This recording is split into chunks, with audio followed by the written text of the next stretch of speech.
How do you feel about the importance of daily either meditation or prayer or integration of the body and the mind and being now? What is the importance?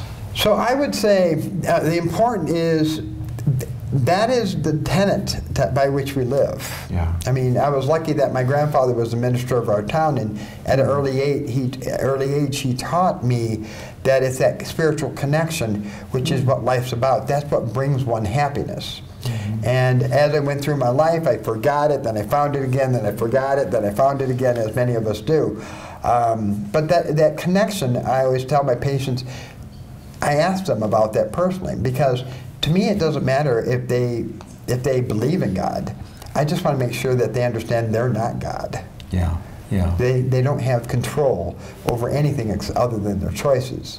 Yeah. And so that spiritual connection for me comes into for a lot of patients, that angst, that desperation, that fear, that worry that goes on in daily life because they don't understand that they're not responsible for all these things occurring around them. They're just a part of the play. Do you believe that people develop cancer at different times during their life? Some people believe as often as daily, and the immune system has a way of normally targeting. Now there's concepts or discussion about cancer stem cells, mm-hmm. and not being able to target them with traditional therapy, right. Chemo, radiation, surgery.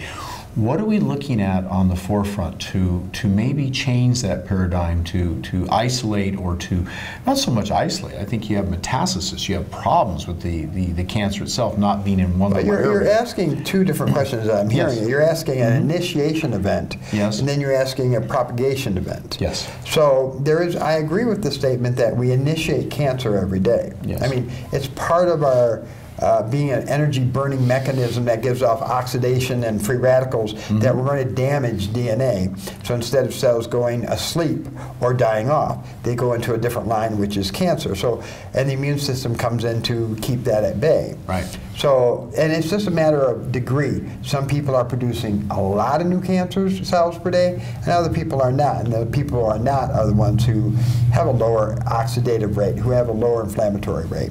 Yes. The question as to stem cells promoting cancer in itself, I don't have a good answer on that. I think that still has a lot of good research. I do believe that stem cells hold great promise for the world of medicine, for chronic disease, for regeneration of tissues, and I think appropriately we should proceed with caution, but we should proceed. Yeah, I'm not so suggesting that using stem cell therapy can cause cancer. It's that there's this underlying evidence and research now looking at the tumor itself, and as it grows, the cancer cells that can be obliterated by chemotherapy or radiation will shrink the tumor, but then there's this underlying origin of whatever caused that first insult to the cell that caused the cell to mutate, and then that cancer cell is immortal and it keeps reoccurring, and it isn't taken out by chemo or radiation. Mm-hmm. So looking at how can we slow or stop that cancer stem cell from continuing to proliferate. So it's like epigenetics, right? Surrounding your body with the right nutrients,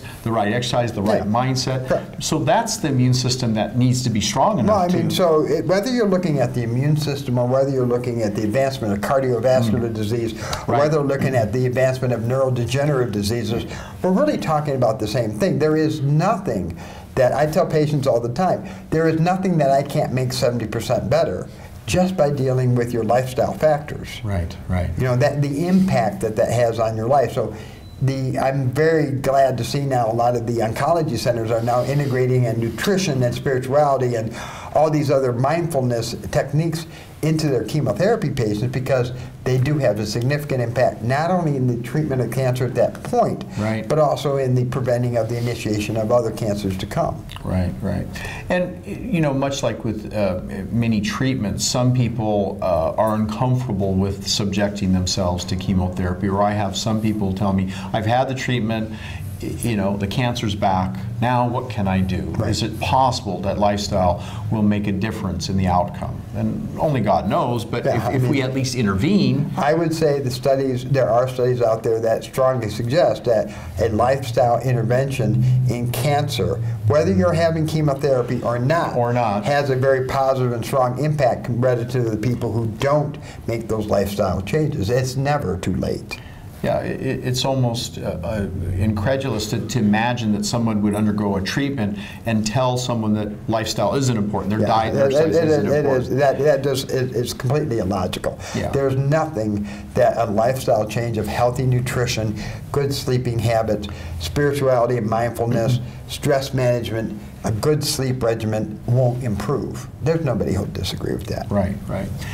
When you're looking at what it is that the power to practice, are you getting feedback from the physicians using this system of integration for the software?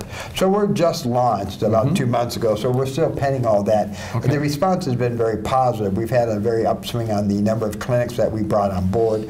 We're approaching 100 clinics now with multiple users in each, and you can imagine the number of patient data. Because one of the things is not only to provide the clinician and the patient with a more positive outcome and ability to lower your expenses, increase your time value, but it's also to gather the data so that we can actually look at to what specifics lifestyle intervention is, factor in all these disease processes as in all these health processes as well.